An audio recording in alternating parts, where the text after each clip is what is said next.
Angela Walker is an independent socialist who describes herself as a Fred Hampton, Satu Shakur socialist. She was born and raised in Milwaukee, Wisconsin, to a working class Black family. She learned early that though money was necessary to live in the society, it was less important than integrity, cooperation, and dignity. This upbringing shaped the activist and organizer she later became. Angela attended Bayview High School in Milwaukee, graduating in 1992. She and a group of Black students petitioned for and received an African American history class at their predominantly white school. Angela became a member of the Army Reserve in August 1992 and began classes at the Milwaukee Area Technical College in 1993. After the birth of her daughter in late 1993, Angela and her daughter, Epiphany, relocated to Jacksonville, Florida. While living in Florida, Angela attended the University of North Florida. She began as an education major with the intention of becoming a special education teacher. She decided later to change her major to history, a subject that she remains passionate about today. The need for extra income in college led Angela to take a job driving a school bus in 2001, and she left college to drive full-time because she loved the work.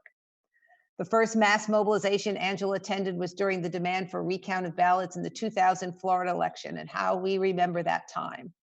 She joined a contingent of people who traveled to Tallahassee, Florida to protest widespread discrepancies with the ballots in the election.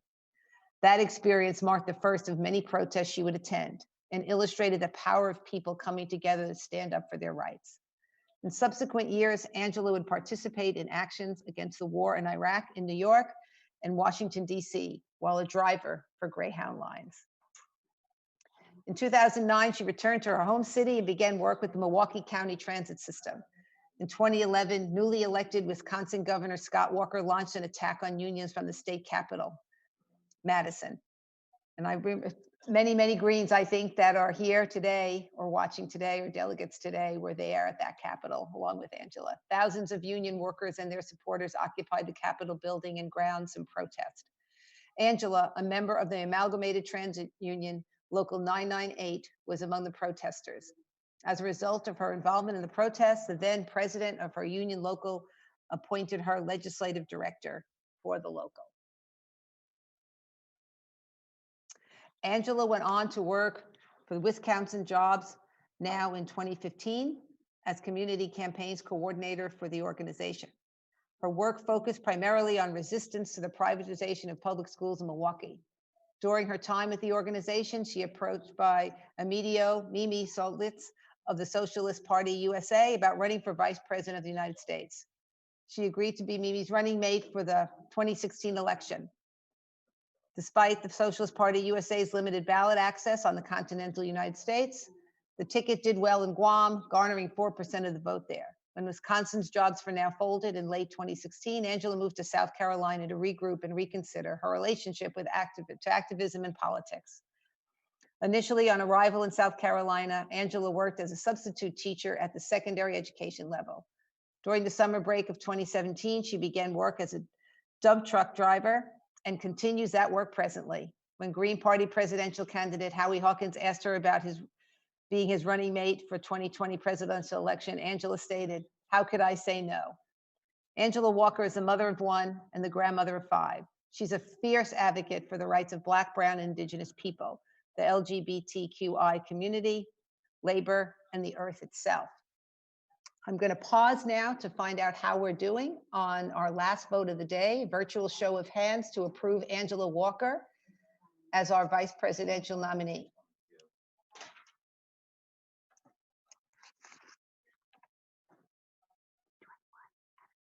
We have a clear majority of approval with 222 virtual hands with 221 approval. So Angela Walker is approved as our vice presidential nominee. We're hoping Angela is in the house to be able to say a few words. Just checking that.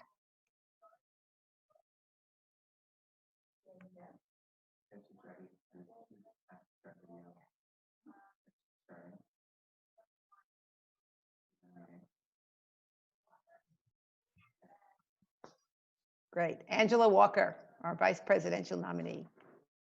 Hey, everybody. I am a tiny bit overwhelmed.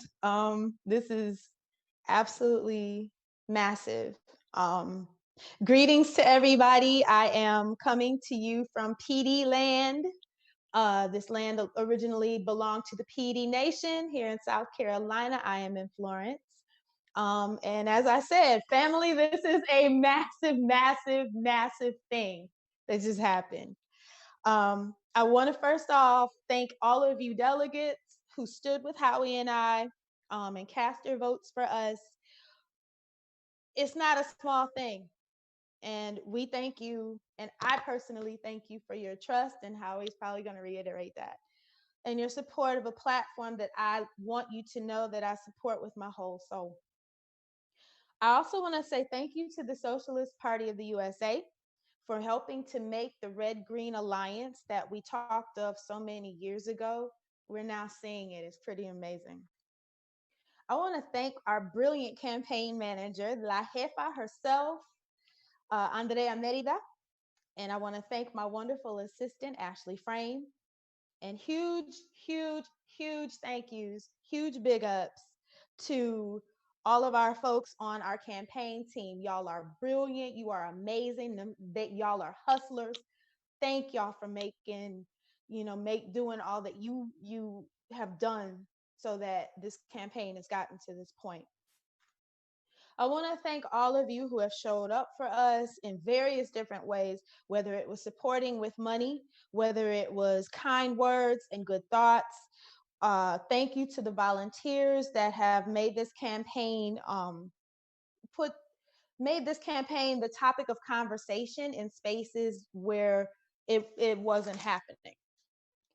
I want to thank Sherry Honkala and Ajamu Baraka, who have stood where I am standing right now. And I thank you both for reaching out and sharing your wisdom and your support with me. I want to thank all of you with whom I have shared the struggle since the Occupy days, since the Wisconsin uprising days, since the Milwaukee uprising days back in 2016. Big love to all of you who are still in the streets all around the country. And I want to say thank you to my homie, Mimi Soltasic, who is now a guardian angel of all of us who are fighting the good fight. And honor to my late friend and lifelong socialist, Rick Cassell. Thank you to my running mate, Howie Hawkins, who has very quickly become one of my favorite humans. And I have to say thank you to Source, to my ancestors whose names I know, those whose names I don't know. I want to thank my coven.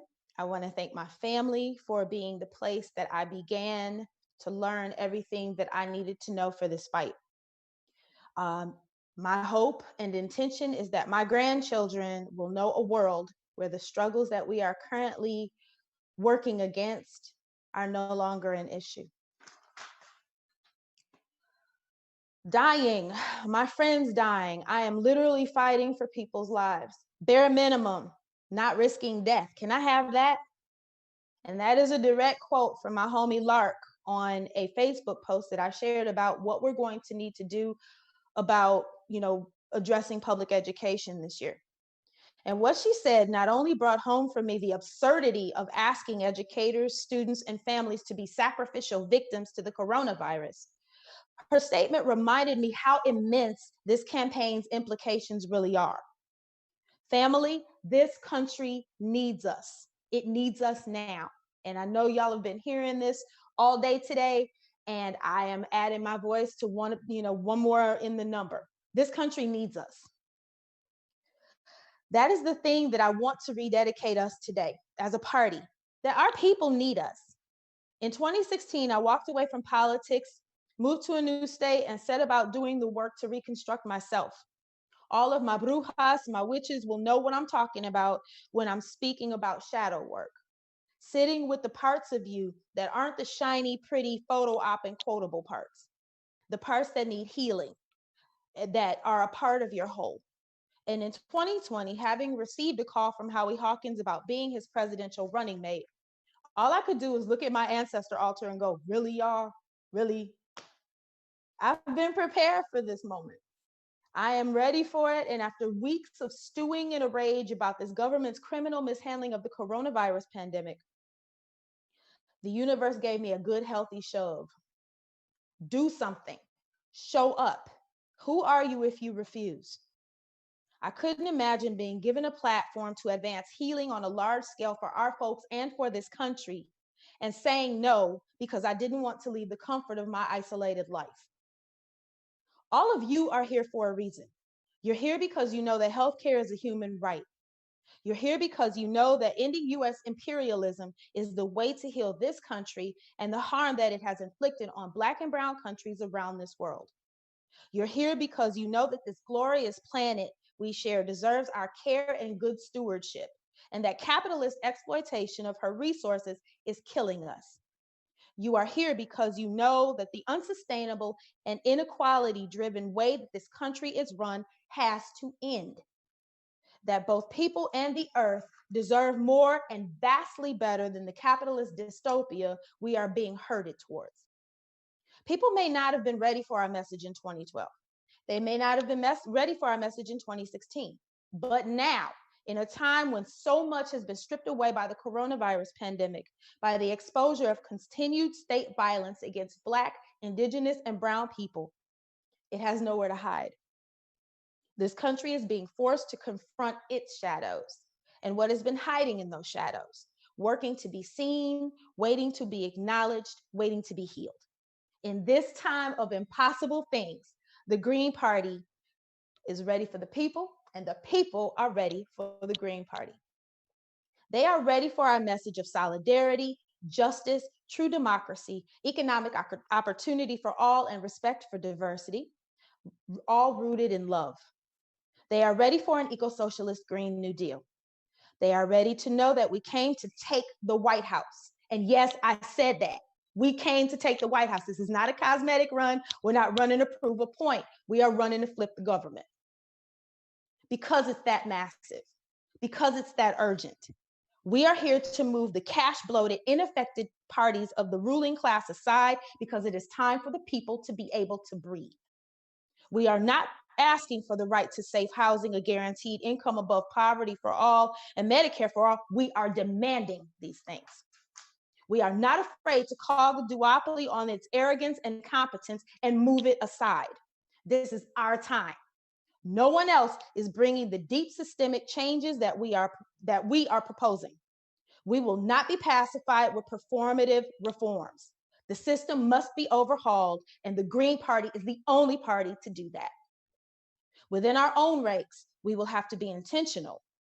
Our chapters must be welcoming and flourishing spaces for our family with disabilities, our LGBTQIA, non-binary, and gender non-conforming family, our working class family, our immigrant family, Black, Indigenous, brown family.